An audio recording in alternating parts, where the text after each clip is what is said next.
আসুন তাহলে আমরা এখন কালার নিয়ে কাজ করি। কালার নিয়ে কাজ করতে হলে আপনার কিছু বিষয় সম্পর্কে জানতে হবে। RGB মোডে হোক আর CMYK যে কালারই আপনি এখান থেকে সিলেক্ট করেন না কেন, আপনি এরকম একটি কালার প্যানেল পাবেন এবং সেই কালার প্যানেলে যে কোনো কালারকে আপনি এখানে আইড্রপের মাধ্যমে পিক করতে পারবেন। ধরুন আপনি এখানে একটি অবজেক্ট ড্র করলেন এবং অবজেক্ট ড্র করার পর আপনি আপনার ফিল কালারকে পরিবর্তন করতে চান। এমন সময় আপনার দুটি প্যানেল খুব বেশি দরকার হবে। একটি হচ্ছে সোয়াস লাইব্রেরি, এই জন্য আপনি অবশ্যই ডিফল্ট সোয়াস প্যানেলটি ওপেন রাখতে পারেন। এখান থেকে জাস্ট সোয়াসেস এবং এখানে আমি ড্র্যাগ করে রাখলাম আমাদের সোয়াসেস প্যানেল।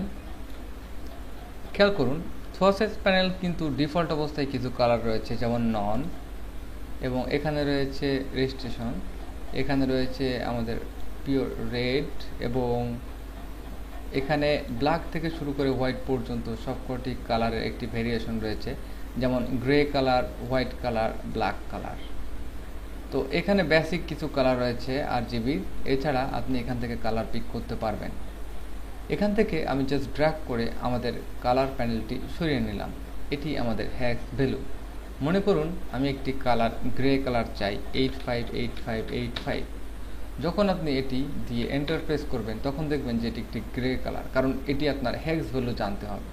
কালার হ্যাশ ভ্যালু হচ্ছে যে কোনো কালার আপনি যখন পিক করবেন তখন এখানে একটি হ্যাশ ভ্যালু পাবেন। ঠিক একই নিয়মে এখানে ডবল ক্লিক করলেও আপনি এই সেম হ্যাশ ভ্যালুটি এখানে এবং এখানে দেখতে পাবেন, যেমন এখানে 5A7F00। এই হ্যাশ ভ্যালুটি বিশেষ করে আমরা অনেক সময় ওয়েব ডিজাইনিংয়ের ক্ষেত্রে HTML কোডের মধ্যে দেখে থাকি বিভিন্ন কালারের হ্যাশ ভ্যালু।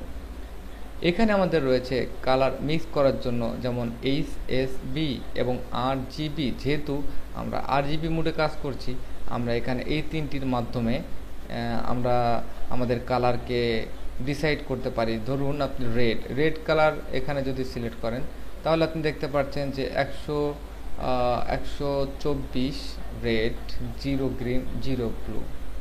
তো আপনি এখান থেকে যদি গ্রিন বাড়িয়ে নেন, মনে করুন 50, এবং সেখানে ব্লু আপনি 50, তাহলে আপনার কালারটি ঠিক এরকম একটি প্রিসেট চলে আসবে। এখন আপনি যদি গ্রিন 0 করেন এবং R0 করেন এবং ব্লুকে জাস্ট 124 করেন, তাহলে হয়তো আপনি একটি ডার্ক টাইপের ব্লু কালার পাবেন। তো কালার হ্যাশগুলো এখানে দেখতে পাচ্ছি 000, 4টি 0 এবং 7C।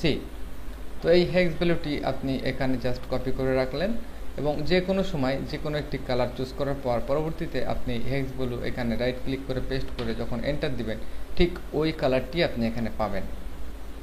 এরপর আমাদের গুরুত্বপূর্ণ যে বিষয়টি রয়েছে এখানে আমাদের প্যানেল, এবং প্যানেল থেকে আমরা খুব কষ্ট করে একটি কালার পিক করি, কারণ আমরা অল্প জায়গা এখানে। আপনি ইচ্ছা করলে প্যানেলটিকে এভাবে ধরে টেনে অনেক বড় করে নিতে পারেন, যেটি আপনি ভার্টিক্যালি এবং হরিজন্টালি। তখন আপনি খুব সুন্দরভাবে কালারগুলো দেখতে পাচ্ছেন যে কোথায় কোন ধরনের ভেরিয়েশন। যেমন লেফট সাইডে দেখতে পাচ্ছি আমরা রেড, রাইট সাইডেও আমরা ঠিক দেখতে পাচ্ছি রেড। এর একটু ডানে বামে সরালেই আপনার কালারের ভেরিয়েশন কিন্তু চেঞ্জ হবে। যেমন এখানে আমরা দেখতে পাচ্ছি ইয়েলো, তার পাশে গ্রিন, তার পাশে আমরা দেখতে পাচ্ছি ব্লু, এবং ব্লুর এখানে সায়ান, এবং এখানে আমরা দেখতে পাচ্ছি পিঙ্ক কালার। তো এভাবে উপরের দিকে যখন কার্সার দিয়ে পিক করবেন তখন লাইট টাইপের কালার সিলেক্ট হবে, এবং নিচের দিকে যখন আপনি পিক করবেন তখন ডার্ক টাইপের কালার, বিশেষ করে ব্ল্যাক এবং হোয়াইট, মাঝখান দিয়ে আপনার স্যাচুরেশন কালার। এখান থেকে যে কোনো একটি কালার আপনি রিয়েল টাইম প্রিভিউ করার জন্য এখানে ফলো করতে পারেন যে আপনার কালারটি ঠিক কোন পর্যায়ে রয়েছে। তো এটি হচ্ছে আমাদের RGB মোডের সেটআপ, এবং আপনি যে কোনো সময় RGB মোডে ডবল ক্লিক করে এখান থেকে আপনার ভ্যালু প্রবেশ করিয়ে আপনি আপনার হ্যাশ ভ্যালু দিয়েও কালার ডিসাইড করতে পারেন। কালার প্যানেলের বাইরে আমাদের এখানে দেখতে পাচ্ছি সোয়াসেস। এই সোয়াসেস লাইব্রেরিটি কিন্তু খুবই একটি গুরুত্বপূর্ণ। সাধারণ অবস্থায় দুই প্রকার সোয়াসেস থাকে, একটি হচ্ছে নর্মাল সোয়াসেস এবং গ্লোবাল সোয়াসেস। গ্লোবাল সোয়াসেস একটি গ্রুপের মতো, যেমন একই সাথে অনেকগুলো অবজেক্টকে একই সাথে আপনি আপডেট করতে পারেন। আবার অনেক সময় এমন হতে পারে যে একটি কালার এখান থেকে আপনার পছন্দ হলো, আপনি এখান থেকে ড্র্যাগ করে এই সোয়াচেস লাইব্রেরিতে অ্যাড করে নিতে পারেন। যাই হোক, কালার নিয়ে আমরা আরও আলোচনা করব। আপাতত জাস্ট আমাদের প্যানেলের সাথে পরিচয়ের সাথে সাথে আমরা এখানে কালার নিয়ে আলোচনা করলাম। আমরা এখান থেকে ড্র্যাগ করে জাস্ট এখানে নিয়ে গেলাম, এটি আমাদের কালার। ধন্যবাদ।